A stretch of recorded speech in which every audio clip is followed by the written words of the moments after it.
Hi, this is Pat Ruggles at the University of Texas at Austin, and we are doing our Poverty Now colloquium with today Teresa Ghilarducci, who is an expert on topics relating to the elderly and poverty. She's a labor economist and a nationally recognized expert on retirement security, and is a professor of economics at the New School for Social Research, where she's also the director of the Schwartz Center for Economic Policy Analysis, which focuses on economic policy research and outreach. She spent her career working to ensure retirement security for all Americans. She joined the New School as a professor of economics in 2008 after teaching at Notre Dame for 25 years. She's speaks widely on these topics, and we're really happy to have her with us today. Teresa? Thanks. Yeah, Jamie, hi, welcome.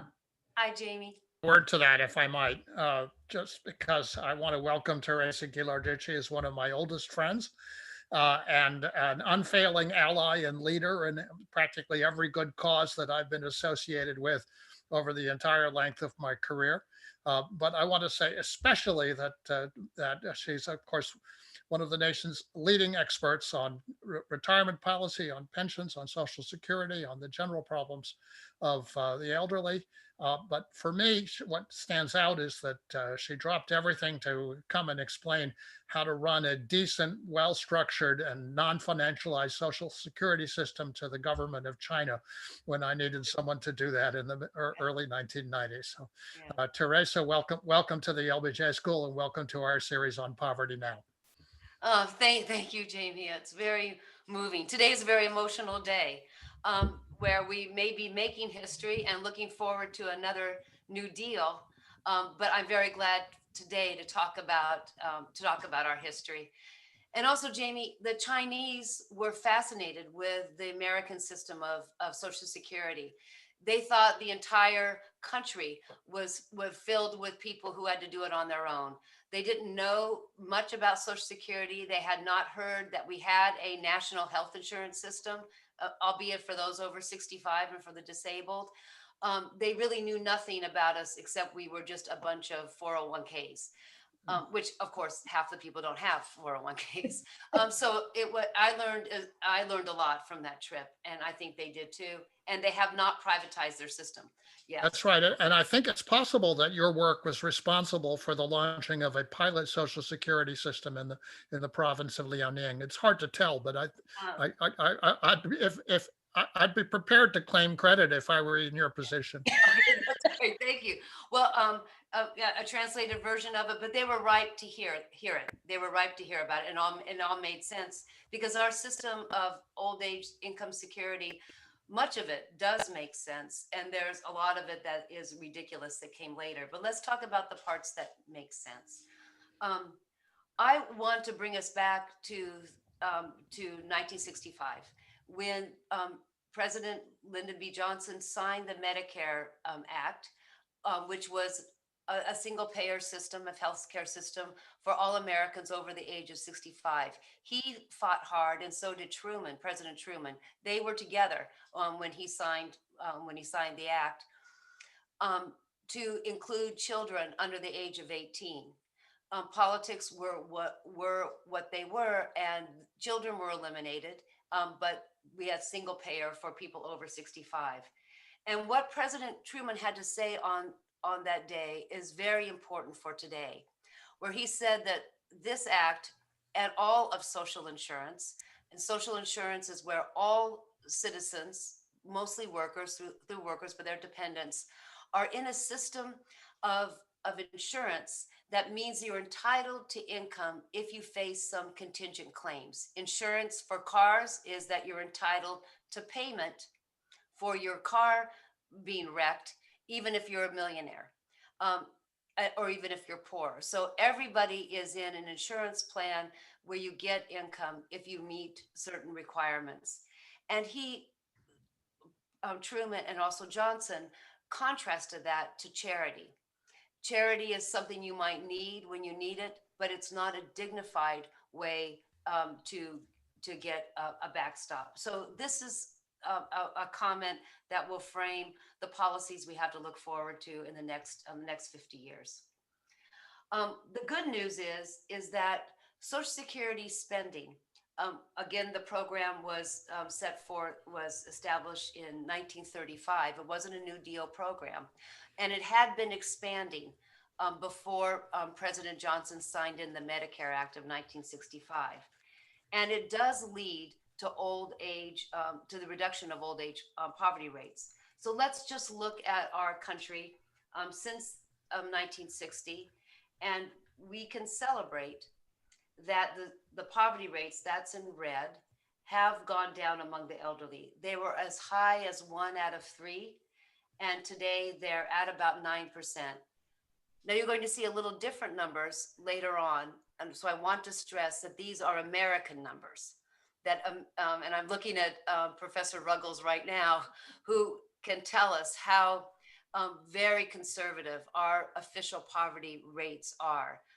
No other nation measures it the way we do, but given our rates over our history, they have fallen. The most important thing is the correlation between that and spending on Social Security. It's obvious, but I wanted to show you that it is true. Now, Johnson is not known for his policies on Social Security, but he always twinned Social Security and Medicare together. And I want to just take a minute to quote from his celebration on the 30th anniversary of Social Security, which was in 1965, it turns out. And we celebrated the 30-year anniversary of Social Security 2 weeks after the Medicare Act was signed on July 30th of 1965. So he again is saying that the needs of the elderly in 1935 were as clear to us today as they were back then, and that what we needed to do as a nation, and this is going to be important for the next couple of slides, we need to assure a level of income for every citizen of the nation who is too young or too old to work. So here he calls for a universal basic income, but for those who can't work. So this workability notion is there in 1965. He also says that one of the national goals is to improve social well-being by giving every worker the ability to pursue a meaningful civic, cultural, and recreational activity in their retirement years. Our national goal was to give everybody the right to control the pace and content of their time after a lifetime of work. And it's that goal that is under attack today. And we'll discuss that at the very end of my 20 minutes. So I want us to pause, though, because every time I start talking about how well we have celebrated eliminating or reducing elder poverty by spending more on the elderly, in the back of people's mind or in the front of their mouth, they'll say to me, but isn't it too much? Aren't we spending too much on the elderly? Haven't we succeeded too much? Haven't they been too greedy? Haven't they been a strong political force and leaving children behind? So either it's on the left, who are concerned about children, or on the right, who want a small social budget to begin with. The idea that we can solve elderly poverty always has some dissonance, a mixed feeling. So part of my research, as Jamie knows, is to really document whether or not there is a trade-off between spending on the elderly and spending on children. Do we spend too much on the elderly is the question. Is children's poverty rates higher because we spend too much? Do the research yourself and sponsor people who do the research. My research happened to look at 175 countries over a period of 30 years to see if countries that spend more money on the elderly per capita spend less on children. And I found the opposite relationship, that when when spending for the elderly goes up, spending for children are also correlated. And the linkage, that's a correlation. The linkage is a political will to spend, as President Johnson said, to assure a level of income for every citizen who's too young or too old to work. So it's the political system that links payments and support for the vulnerable together. So the good news is that the old do not eat the young. Intergenerational war is nonsense. And here I am going to make that point by looking across the G7, across rich nations, and see that places that have high poverty rates, like the United States, and now I'm using the OECD measurement of poverty, and we have our elderly poverty rate not at 8.9%, but at 21%. What's the difference? Quickly, the Americans have a absolute number. It's the amount of money you need to sustain life for a short period of time. It does not afford decent housing or a nutritionally adequate diet. In the rest of the world, poverty is defined as relative to what the median household has. So if you're 50% what the median has, you are living in a chronic state of social and material deprivation relative to your society. So that's the difference between the two numbers.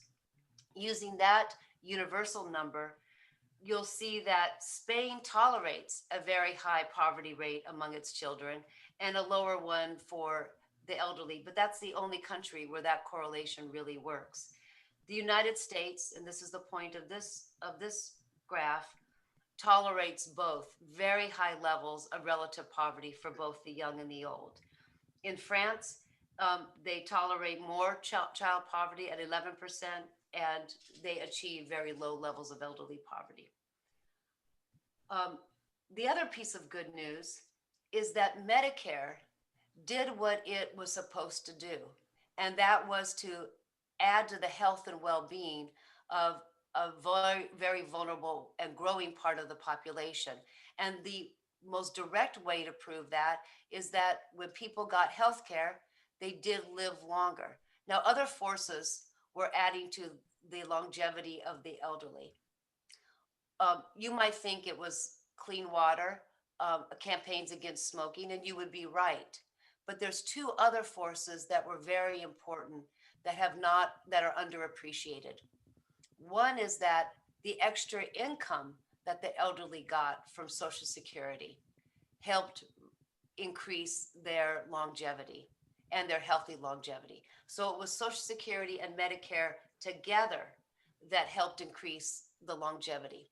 But there's one other factor that we epidemiologists and researchers are discovering, and that it was also retirement itself that increased the well-being and the healthy lives of the elderly.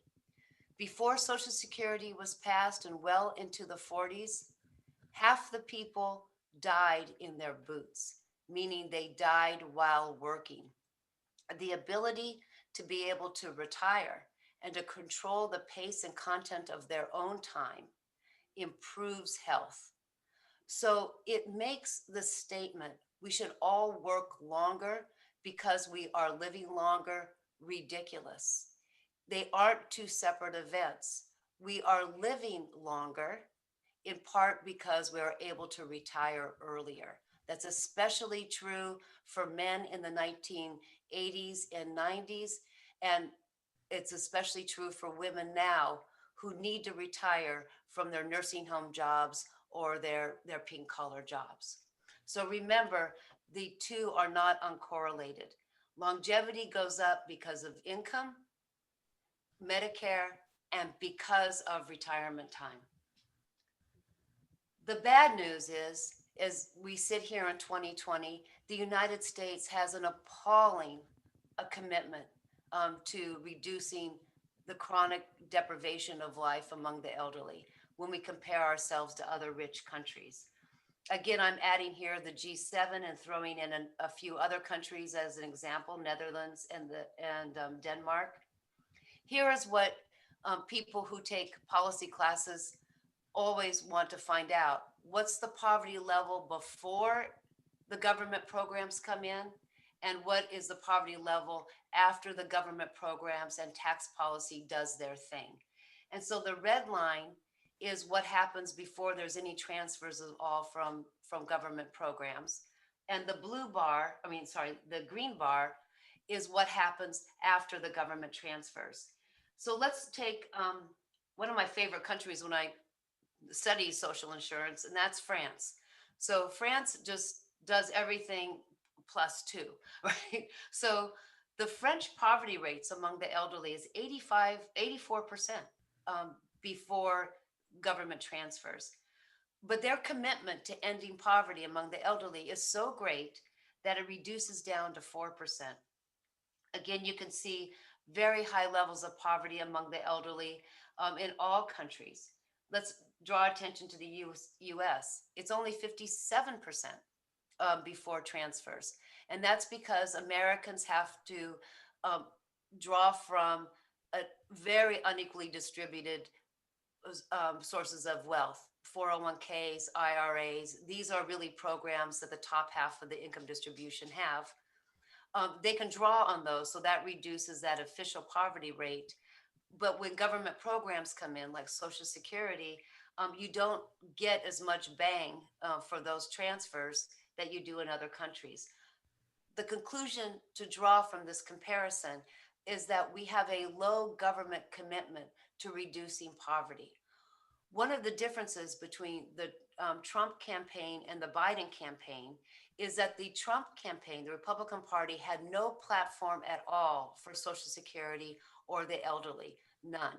They just adopted a statement from the 2016 platform, which said that we have to bring Social Security into balance, but not increase taxes, which means cutting Social Security benefits. The Biden campaign and the Democratic platform has a dizzying number of policy papers. But for the first time in my professional career, almost everybody is talking about expanding Social Security. And nobody except President Trump and parts of the Republican Party are talking about cutting it. And I never thought I would see that in my lifetime. This comes from the fact that our poverty rates among the elderly is quite stubborn. So I predict that if the Democrats do have a chance to make policy in the next couple of years, that we may raise the Social Security benefit to end elderly poverty, at least the way the Americans define it. But that's something. The other bad news, and I'm almost done, as Jamie's father once said, saying that in my final words gives hope to the audience, right? I mangled his eloquent quote, but I know you all are feeling it. I'm almost done. That one of the solutions to ending poverty or inadequate retirement income in our country has been, we'll let the elderly work longer. Malcolm Lovell in the Reagan administration, around the time that Medicare was passed, was prophetic. There was a Republican deputy assistant secretary. He told Congress, look, we are, no, sorry, it wasn't 65, it was at 83. He said, I'm sorry, he said, we are, companies are not committed to pensions. It's all voluntary. Unions are weakening. Remember, we just had the PATCO strike. Well, we just had the PATCO strike. For many of you don't remember that. We just had Reagan make a stand against unions. This Republican assistant secretary said, we are cutting Social Security because of the Social Security amendments of 1983. And we are going to have a problem with elderly poverty in the next 30 years. So you, Congress, have to really encourage people to work longer. And so 1983, we have this American experience, which is that the solution to old age inadequate income is going to be working longer. I find that to be a problem for a couple of reasons. Mainly, most people can't work longer, and this COVID-19 recession have shown us for the first time in 50 years, the older people are the first to go. So you're last in, first out. And it may be a once in a lifetime opportunity for employers to get rid of older workers, because the enforcement of age discrimination laws has been very weak in the last 4 years. But even if it wasn't true, there's no evidence that working longer does actually help reduce poverty. Again, I'm going to use evidence from other G7 countries, and you'll see a very strong correlation that in those countries that expect their elderly to work longer and they do hop back in or stay in the labor force with any kind of jobs, their career jobs or the jobs that teenagers used to take in leisure, hospitality, the Amazon warehouses, in nursing homes, that places where the elderly work more are places where the elderly have the highest rates of poverty. So it hasn't been a proven solution anywhere, and it probably won't be a proven solution here, where Americans already work more hours per day, more days per week, more weeks per year, and more years per lifetime than any other country, other people in rich countries. The other part, and this is new research that will be published in a couple of months, is that our wages are so low in the United States that the elderly don't take advantage of the increases you get in Social Security if you wait until 70 when they work. Most of the elderly take their Social Security and keep their job because wages are so low. So that Social Security has become an old person's earned income tax credit. And we are subsidizing low wage employers with our policy to make the elderly work longer. So, in conclusion, I want to look ahead and see what choices we have to in our war on old age poverty. We have choices to give more tax breaks for savings. We can double down on the policies we've had since 1983 and give more tax breaks to voluntary 401ks, our IRAs, and the like. We could encourage people to save more with financial literacy pamphlets and all sorts of ways to get people to save more. Um, Appeal to people's moral character to defer spending now. I'm being sarcastic, not a little sarcastic, but refer to their own flaws of human beings, as the financial education and the behavioral economics profession part of the profession will tell you, that if we only could curb our hyperbolic discounting or our need for immediate gratification, we could be comfortable in retirement. We could do all that. Financial literacy. And we can encourage working longer, the joys of working in an Amazon warehouse when you're 69. And you could accede to what I call the working longer consensus, this idea that work is good and work will prevent poverty. If you do that, but you have other choices. You could mandate pensions in addition to Social Security. That's been my research. A pension system like the Netherlands should be mandated in this country. You could lower Medicare age to, I advocate, my research shows that 50 would be a good time to lower the Medicare age. It would reduce and make it first payer. It would reduce the cost of employing an older worker, and it would really save. Now we are estimating 4.5 million people who have been pushed out of the economy because of COVID-19, but they're too young for Medicare. That is on Biden's platform, is to lower the Medicare age to 60. But given what's happening in the labor market, it should be 50. And we can expand Social Security. The two buckets of policies have an effect on the labor market. The first bucket is very pro-employer. It gives employers more bargaining power against workers in the labor market. It makes now about 30 million people desperate to work. And when you have desperate millions looking for work, you tend to suppress wages, hours, and working conditions. The the second set of policies give workers a fallback position, and everyone who needs a job, every adult who needs a job who wants one should have it, whether they are 27 or 77.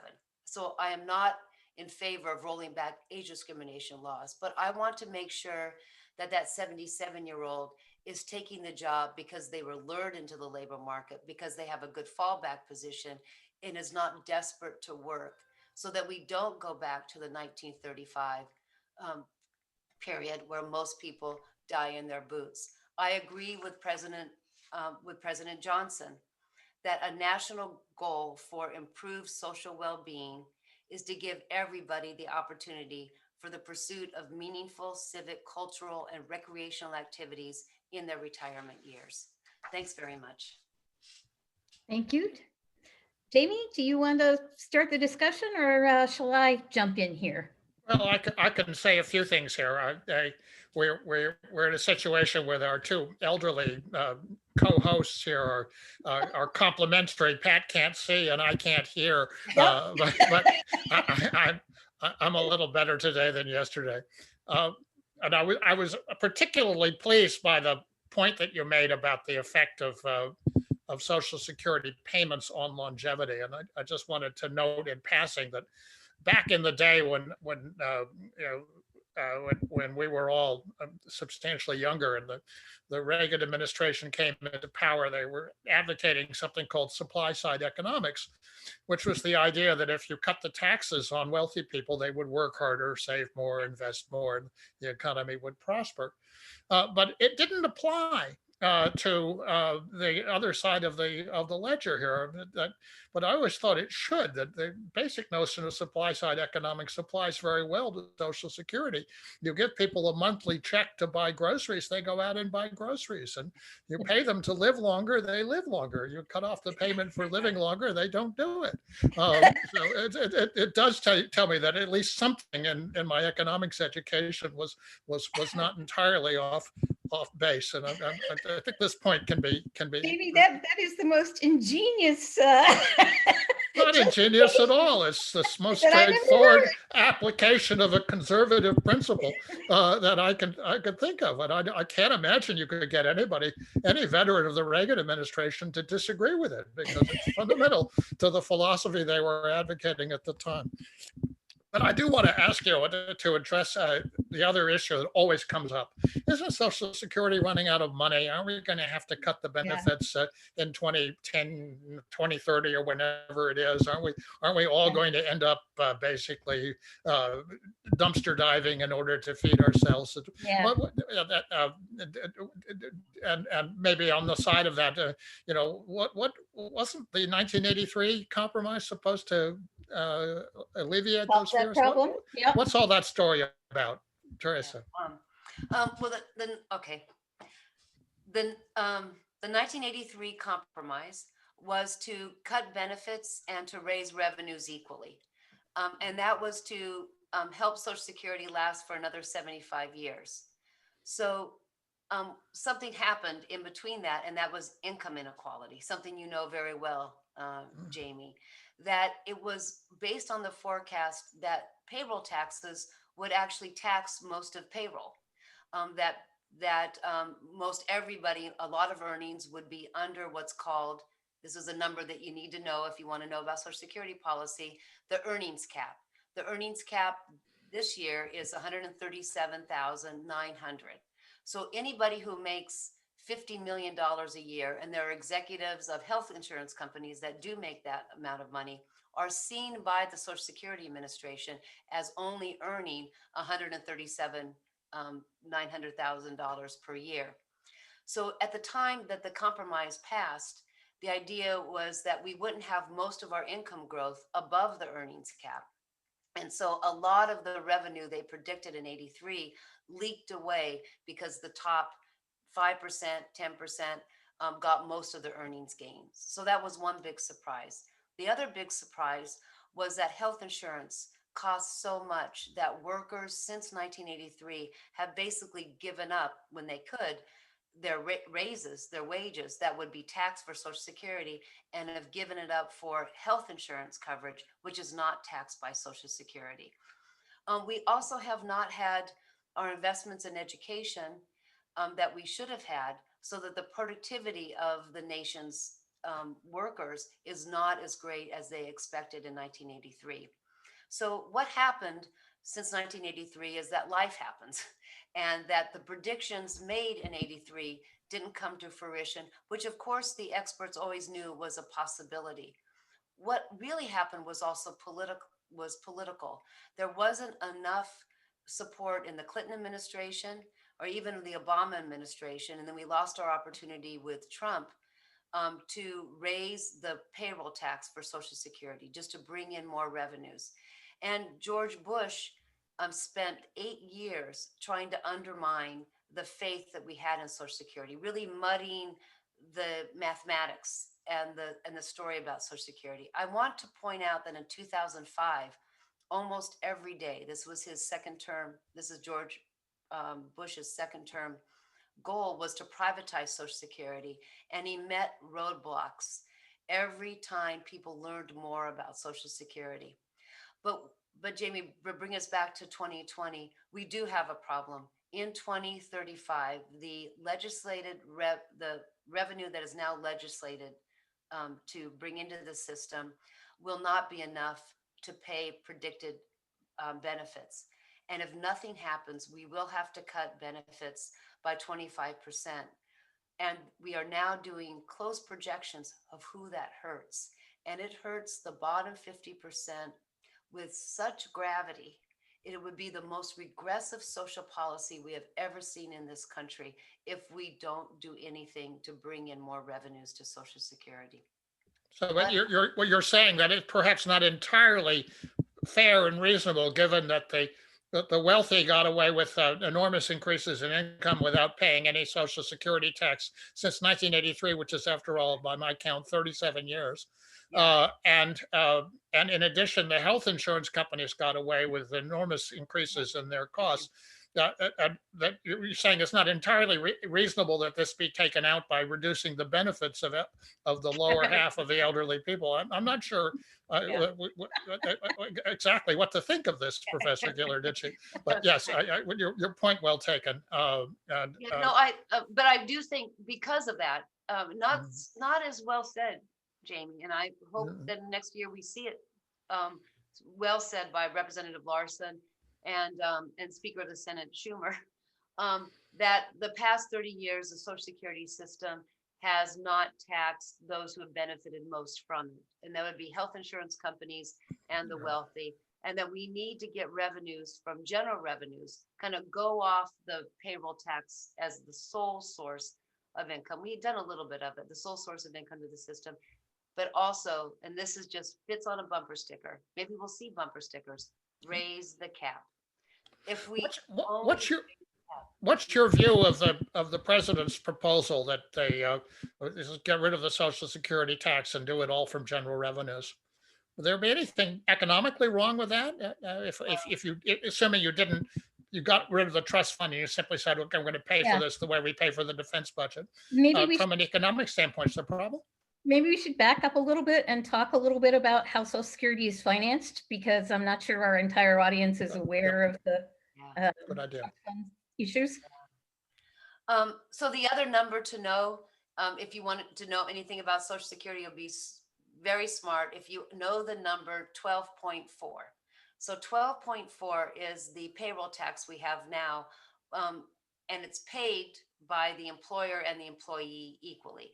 So when you look at your paycheck and you see FICA and you wonder who is FICA and who's taking your money, that just means that's the Social Security tax. Who's FICA and where is she? And I'm going to get her, but you see 6.2% taken out of your check for your old age insurance.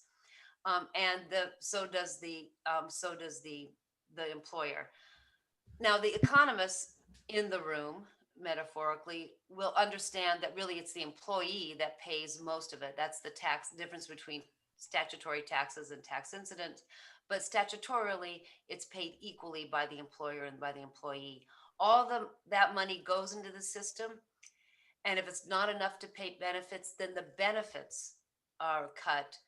The payroll tax is not. So in order to actually bring in more money, we have to raise, the legislature and the president have to raise the payroll tax. Otherwise, automatically, the benefits are cut. That's why Social Security never adds to the deficit. and it never can go bankrupt. But the problem is that the safety valve is just cutting benefits.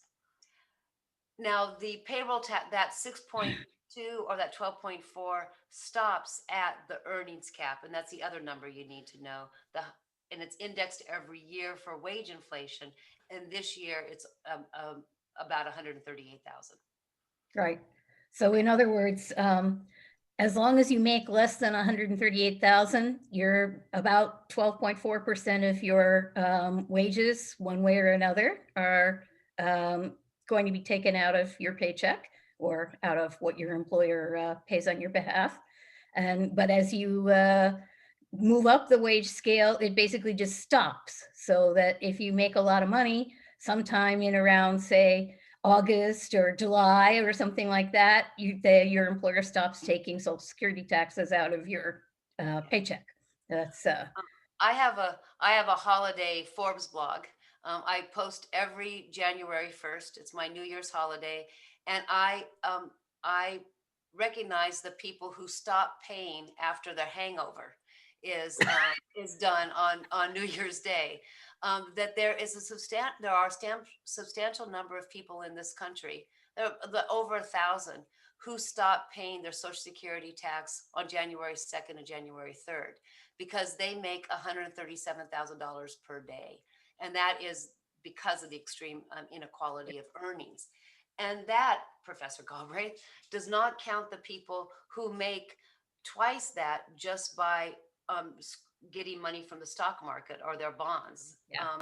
And so it is reasonable, and I'm going to say it here today on November 3rd, President Trump has a reasonable proposal to fund Social Security out of general revenues. But all of us who know about America and social welfare programs in America and what President Johnson and President Roosevelt have set forth is that if you make payments to be allocated by Congress every year, and that's what paying out of general revenues means, then you make it a program that has to be fought every year, and you appeal to who's the deserving poor and who is not, and it becomes a poverty program, and every poverty program becomes a poor program. So almost all countries do not pay out of general revenues. So on paper, there may be some reasonable to pay a lot of it out of general revenues, especially the poverty alleviation part of it. But no other country bases their payment for elderly workers on just general revenues. They tie it to work effort. Mhm. So an alternative approach would be to take some of those some aspect of the tax system and just pay it automatically into the Social Security fund. Yeah, that would be, and that is the way actually the the SSI program works. We have a special, outdated, the levels are outdated, little program that we put in. It was after LBJ. It was in the late 60s. Actually, Professor Ruggles, you might know. Yeah, it was actually 1972, I think. But yeah, right. Okay, right. And it was a special supplement to very, very low income seniors who did not have a good work history, that maybe worked underground, worked off the payroll. Their employers didn't pay the Social Security tax. We still have this problem with gig workers and workers who are not counted as employees or even 1099. So we had to kind of get that group with some subsistence, and we do that with general revenues. So there is a way to dedicate general revenues, but to make it out of general revenues, you stop it from being a entitlement program into a discretionary program. And there's not exactly true. I mean, it's still technically an entitlement program in the sense that anybody who meets the eligibility requirements is entitled to benefits. It just means that it doesn't necessarily, I mean, the rules can be changed by Congress anytime, as we've seen happen in both SSI and in TANF, the low income program to support women and children.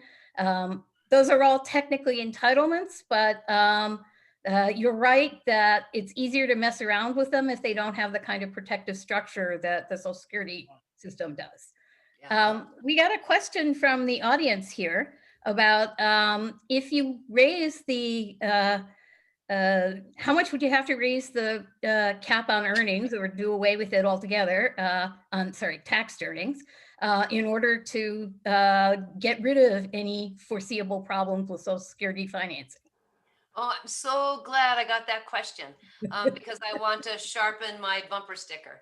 All right, so we're going to raise the cap, and if the bumper sticker can have a little more, I could say, well, we could raise the cap to $250,000 and then have a break and then raise it again, for, meaning that there are a lot of proposals to not raise the cap too much and then have a donut hole and then raise it again. There are some complicated formulas that we now see floating around in the House. The short answer to this question, though, is if we taxed payroll for Social Security like we tax payroll for health insurance for Medicare, we would eliminate the entire deficit. But I want to really stress that we've gone so far in not bringing more revenues into Social Security. Just solving the shortfall in Social Security is not enough. The Social Security system, remember my slide 3, it was, doesn't do enough to alleviate elderly poverty or to keep middle class workers from being downwardly mobile into old age poverty.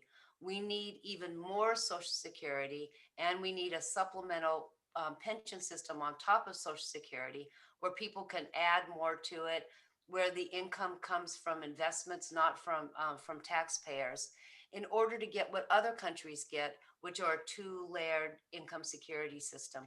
We're now talking a lot about Social Security, but our whole system is based on not only Social Security taxes, but all these tax benefits that we give to people who have retirement plans. Those tax breaks are often called the hidden welfare state, meaning that they are over $1 trillion a year, about what we need in the Social Security system, by the way. $1 trillion a year goes to um, social programs that we deem worthy, like buying a house, like saving for retirement, like getting health insurance. The problem is they're not scrutinized, they're not that effective when they come to retirement, and they're not fair. 70% of the $250 billion that go to incent retirement savings goes to the top 10% of earners, people who have saved for retirement on their own without those breaks. So we just took that $250 billion and we raised the cap on Social Security. We took that $250 billion that are now given mostly to the top 10% and gave it to everybody so that everybody had a pension system. Added that to a fully financed Social Security system, we could eliminate elderly poverty and keep people at reasonable levels of income for the rest of their lives so that after a lifetime of work, they can have a dignified retirement. So I hope I answered the person's question. Eliminate the cap completely, but you still need more to keep people out of poverty and to maintain their living standards throughout their lifetime. Yeah. One of the justifications for putting in the cap when the Social Security program was first devised was that that the benefit you get back is effectively in some ways capped, and if people at the very top end of the earnings scale continue to pay in but don't see any increase in their benefits from that continued paying in, that's somehow unfair. What do you think about that? Um, well, that was what I learned in school. Right? That was the public finance 101, is that you we read Samuelson in the 1950s, which said everybody needs a decent rate of return on their payroll tax. And that if you taxed that executive of the insurance company 50, who makes $50 million, 12.4% of his salary the whole time, and he only gets $4,000 per month from Social Security, somehow the elites would not like the program, not support it, and leave the program. But I don't know why that, I have an intellectual history explanation for why that argument applies. It doesn't apply to any other kind of insurance. If you No. pay Allstate for your car insurance or your home your home insurance, and your house burns down, or you get into a car accident, you're not means tested about whether or not you only get a small percentage of your income back from claiming it. So I think the time is up that we Mhm. that we actually just see. Let's run an experiment to see if you tax those 1,000 people who aren't paying tax into Social Security, if they will leave the system. You also find that a lot of poor people do become rich, and they don't mind paying into the Social Security system just in case they don't make it. Yeah. So one of the things that we were talking about in the Hillary Clinton campaign, some of their experts came to me, was how much social insurance and a good Social Security system actually help people become entrepreneurs or take a little more risk in their life. That if you know that you'll have this basic level of income for the rest of your life, perhaps in your work life, you may take a little bit more risks. So it could be that those rich people are grateful that there's a backstop, and feel quite lucky or fortunate that they made it that far. None of us Or really know. it could be that they know they already get an amazing quantity of tax breaks and, Yeah, yeah, would hardly notice the Social Security tax. But, probably wouldn't notice. That's the other. That's the other. but I one love your point of thing view there from just to Congress. follow up is in other countries, I mean, nobody else finances their social insurance programs with a capped tax, right? Yeah, that's right. And but I have to um, give us all a warning. Our system is actually better than most other countries' systems because most people pay their tax.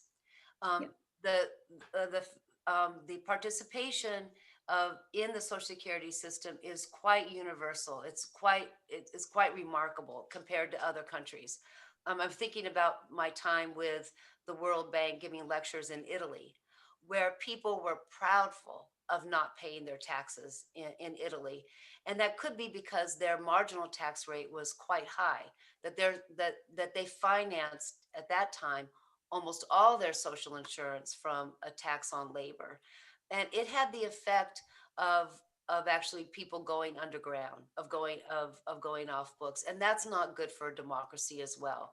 So I want to keep the Social Security. I want to increase the Social Security tax, but not too much. I want to make sure that everybody participates. There's one number that we haven't brought up, which is that even if we didn't raise the earnings tax, if we raise the payroll tax up to 15% today and didn't even do anything with the cap, we would also make the Social Security solvent. But again, solvency is not enough. We need more to eliminate elderly poverty and to keep people, middle class people, to be middle class retirees. There's one other aspect of Social Security I'd like you to talk a little bit about, which is not actually moves it away from the focus on the elderly and their poverty. Yeah. But this is the survivor's benefit, and the extent to which Social Security actually is responsible for raising children in this country who might otherwise not have any means of support. Can you speak Well, a little bit of that so that our audience has some understanding of that aspect of the yes, and program? actually also the disability insurance program, which has a Yeah, similar yeah, sure. impact. Yeah, sure. So Social Security is 60% of the benefits do go to the elderly. That means 40% goes someplace else. Mhm. 10% of the revenues go to children under the age of 18, who are either survivors of a dead parent or the child of a disabled parent. And this has become an important source of income for certain populations. One of the things that's great about Social Security is that it's flexible. It moves with the times. So it has added a grandmother and grandfather's benefit, so that if you're a grandparent taking care of a grandchild, and in many communities that is the form of support, that child becomes your dependent. It can skip a generation. Because Social Security was available before Reagan to college students to the age of up to age 80 to 22, it became the most important source of college scholarships to African American students. And when Reagan got rid of that college student benefit, which wasn't that costly, it really eliminated the opportunity to go to college for many African American families. So we should reconsider, again, with the times, raising the child's benefit to increase college attendance without crushing loans.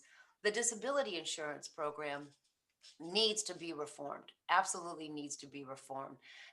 We have to eliminate the asset test. We have to find out a way for people to be able to work and still collect disability insurance, just like we do with EITC.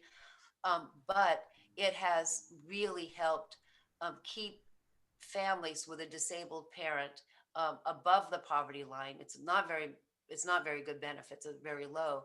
But also, this is the important part of medic. I don't know if you agree with me, Professor Ruggles. No, I do. I think I know where you're going. Yeah, the most important part of the disability insurance program is that you get on Medicare, and that you get health insurance, single payer health insurance for the whole family, if Yeah. you're on disability. Yeah, in fact, because the disabled population has pre-existing conditions out the whatever, it's there are people who otherwise find it very difficult to get health insurance. So it's particularly important So, for that yeah, population. so, so Jamie, just to go back, just to finish it Yeah. up, when we talk about Social Security, it definitely is a family benefit. I give a lot of talks on Social Security, and if I talk to a union group, I remember a group of bricklayers, and I remember a group of senators, and I'll ask, how many of you know somebody who's on Social Security? They'll raise their hand and said, I was on Social Security when I was 15. Yeah. Senator Donnelly from Indiana was one of those senators, and that was because their mother died. And they got a survivor's benefit. And that meant, for some of these people, that meant that their family could stay intact. So that was the most a moving example of how it becomes important for all kinds of families. Yeah. Well, and in fact, There was in fact in the House I think this is in the early 2000s, or maybe it was earlier than that, a group that were of Social Security beneficiaries who were raised on Social Security, who were very forceful in defending the program from attempts to cut it and privatize it and yeah. so forth. Yeah. And Yeah, I in remember fact, that. Yeah. Social Security actually pays out more benefits to children than any other program we have. It's so much larger than the programs that are dedicated to children that even with only 10% of it going to children, it's still the biggest source of transfer income from the government to children. Before I post my slides, Pat, I will put in that slide. It is the most important poverty eliminating program after EITC. Yep. Yeah. One other question to bring us back to healthcare. This brings us back to discussions that we were having at the time of the financial crisis 12 years ago, when a simple emergency measure would have been to, actually the easiest legislative measure I've ever thought of, which is simply to change the Medicare eligibility range from 65 to 55. Just have to change one digit, and only by one by the one value. And so, since we have 60 and 50 on the table, would you compromise at 55 and give me what I wanted 12 years ago? Yeah. I don't know. Jamie, I remember us working really hard in 2005, but also again in the last recession, where we could have stood on the podium with President Trump and say, hey, lower the payroll tax. Remember our proposal? Lower the payroll tax for extra stimulus. And Obama did it, but never hurt the Social Security system. When Trump proposed it, it was different. Going back to your proposal to lower the Medicare age, this is about the only time in social policy that you get a win-win. If you lower the Medicare age to 50, you actually make it cheaper for other people to have private insurance, Right. because you take the old people out of the worker pool, and you make it cheaper for Medicare because you bring in younger, healthier people into the Medicare system. So it lowers the cost for both programs.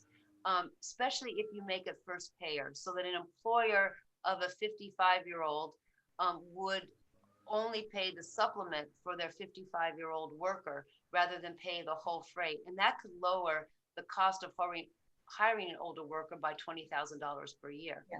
So it could be. And in fact, we see for people between 55 and 65, the single greatest concurrent thing that happens when they fall into poverty or when they undergo bankruptcy is they have a spell of ill health that causes them to be unable to work and to pile up medical bills.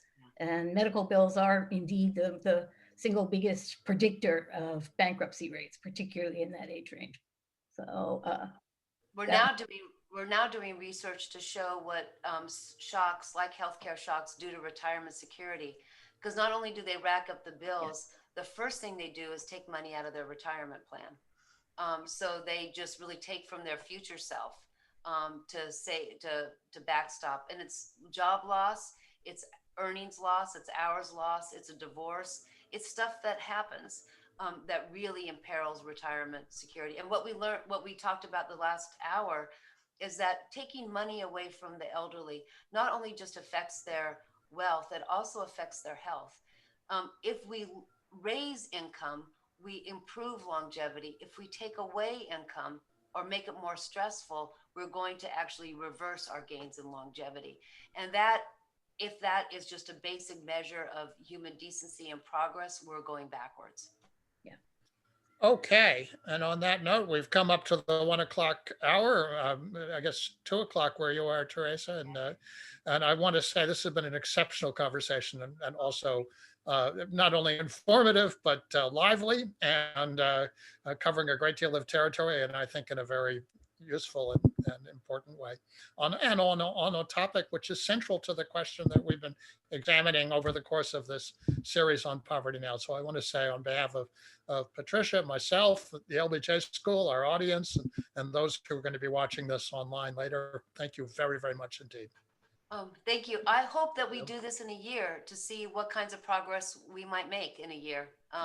Poverty is with us. It's got to get lower. Yeah. You have. I'm glad that your faith in progress is undiminished. That shows a real strength of character. It's an excellent series. I'm really happy to be part of it. And Well, glad to thank do you it very with you. much. Thank you. Bye-bye. All right. Thanks all. Bye-bye.